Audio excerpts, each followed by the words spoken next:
So the dream team for week 18 of Super Rugby. It was not that easy to pick this week because you got a result where one team scored 70 points. And that makes it, well, at least players from the Waratahs have very good stats, which is a lot of what I base these guys off. I will also admit that I'm probably a wee bit guilty of trying to spread the love around by trying to pick guys from as many teams as possible. Still, not every team is represented here. And apologies now to the Crusaders fans, just that your team is that good that often when you build 18 phases to score a try, there's not one guy that kind of looks that outstanding. It's just the overall team effort. So you could definitely say the Crusaders are underrepresented here, but still just take my word for it that I'm not underrating what the Crusaders players do. Right, we'll start off with some props. I've gone with Taniela Tupou from the Reds. His stats aren't all that flash. He's got 1 pass, 1 offload, 5 runs for 10 meters, so 2 meters at a time. 3 defenders beaten, made 2 from 2 tackles, which is pretty ordinary stuff. But when you consider how dominant that scrum was, that he got his opposite number sent off, well, yellow carded, that kind of speaks volumes to the work that he was doing at scrum time. So yeah, anytime a tight head can get the loose head on the other side binned for not being able to stand up to what he's doing in the scrum, I think that means he's doing a good job. Next, I've gone with Kepu from the Waratahs. I mean, for a prop, these are crazy. 1 try, 2 try assists. I mean, that's more of like number 10 rather than a number 3.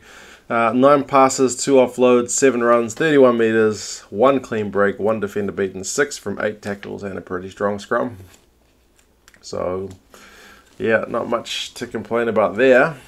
Hooker, I've gone with Nathan Harris from the Chiefs. He also scored a try, a pass, 6 runs, 7 meters, 1 defender beaten, 6 out of 7 tackles. For a guy who only played half the game, I think he's got pretty good numbers. Obviously coming back from a bit of leave, so perhaps that's why they didn't give him more time. But yeah, very solid shift from him. Second row, I've gone with Jan de Klerk from the Stormers. Remember, I didn't see this game, so it was a bit harder to, well, I saw the highlights, but a bit harder to rank the players. But he had no passes, but 9 runs for 7 meters. So not a lot of meters, but he's definitely carrying the ball a fair bit for a second rower. Massive though, 15 from 15 tackles. So both teams in that game very good defensively, but 15 from 15 tackles is pretty exceptional for a guy in the second row. 6 line-out takes. Overall, very solid. Next, another guy who's been very solid in the second row is Rory Arnold. He's really playing well this season. 7 passes, 2 offloads, 11 runs for 5 meters. So he does need to probably get his body a bit lower. I know it's hard when he's running the ball up. Beat 1 defender, again, 10 out of 11 tackles. Created 1 line break and also took 8 line-out balls. So he did make a couple of mistakes, but his presence is generally pretty immense for what the Brumbies are doing. Next, in the loose forwards, I've gone Pablo Matera from the Jaguares. 2 tries, 5 passes, 2 offloads, 15 runs for 74 meters. So he's just got a massive work rate. 3 clean breaks, 8 defenders beaten.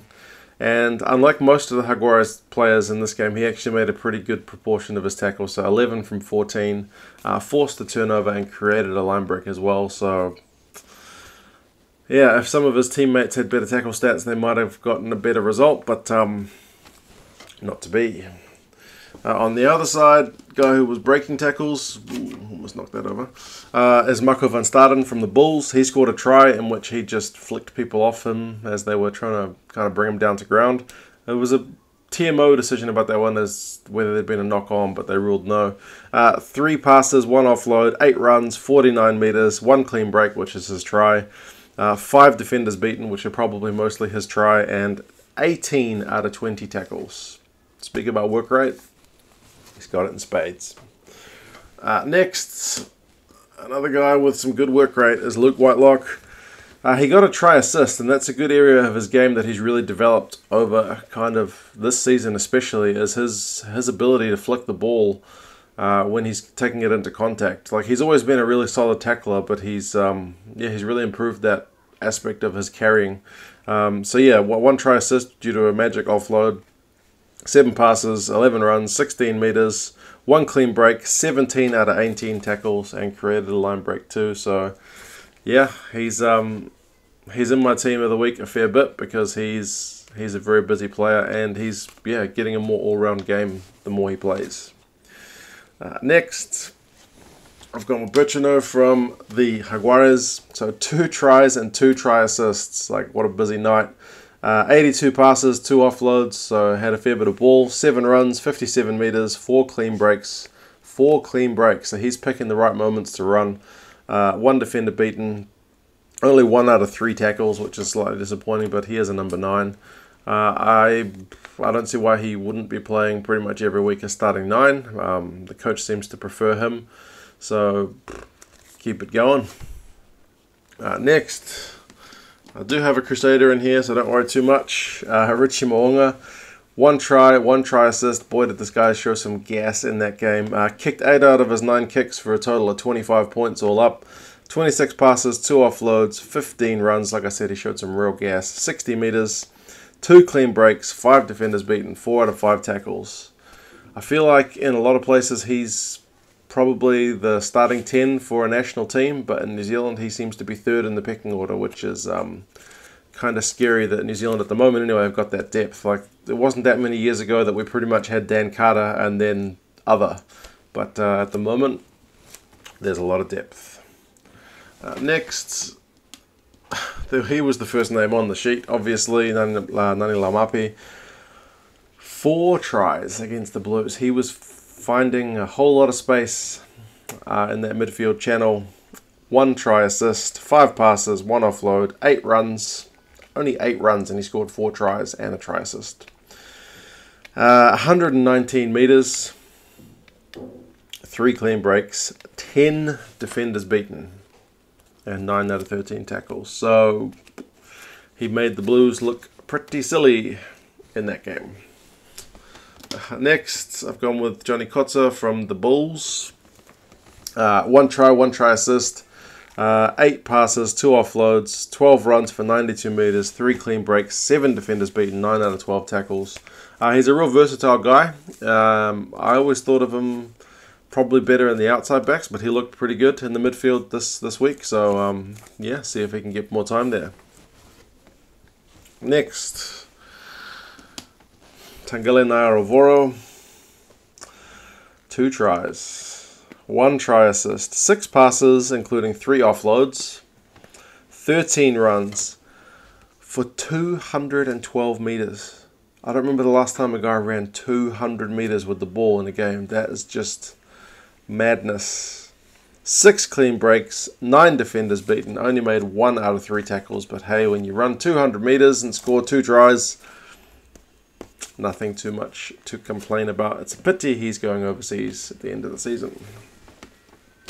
Next, from the same game, Akihiro Yamada also scored 2 tries and had a try assist, so similar to Naiyaravoro, and the difference being that the Sunwolves only scored 3 tries and he had a hand in all 3, so he was putting in a good effort.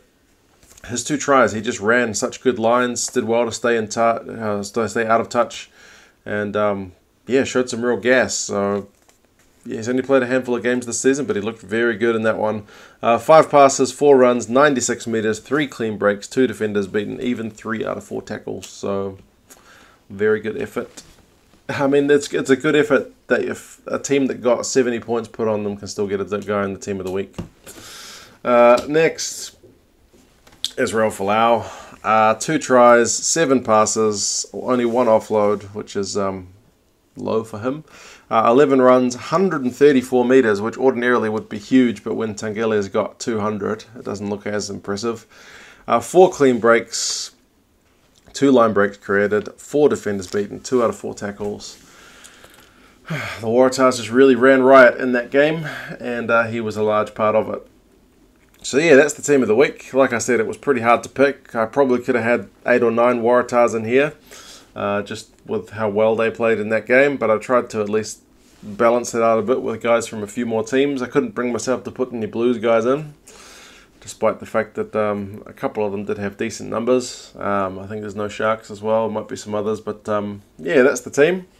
You guys let me know your thoughts, and I will talk to you again for another one soon. See you later.